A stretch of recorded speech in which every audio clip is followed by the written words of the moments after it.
Des blindés sur le départ. Il faudra se contenter pour l'instant de ces images distribuées par le ministère russe de la Défense. Des unités apparemment quittent les abords de la frontière, tandis qu'à Moscou, Vladimir Poutine assure qu'il met tout en œuvre pour éviter le conflit armé. Voulons-nous d'une guerre ou pas ? Bien sûr que non. C'est pour cela qu'on a avancé nos propositions pour un processus de négociation.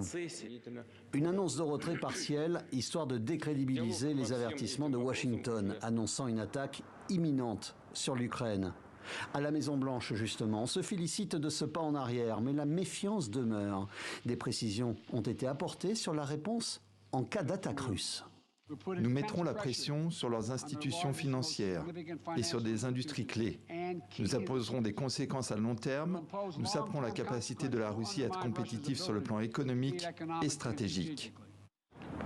Même prudence affichée du côté de l'Ukraine qui appelle à la vigilance pour Kiev. Il n'y a aucune preuve tangible d'un début de désescalade. La Russie fait constamment des déclarations différentes. Donc nous avons déjà ici une règle qui n'est pas « nous le croirons quand nous l'entendrons », mais « nous le croirons quand nous le verrons ».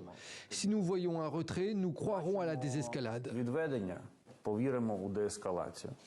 L'OTAN attend également des preuves concrètes de ce retrait. Selon les informations de l'Alliance Atlantique, des troupes russes sont encore présentes près de la frontière avec l'Ukraine. Après ce dernier épisode, les heures et les jours à venir seront donc cruciaux pour savoir si le Kremlin entend calmer ou pas la situation dans la région.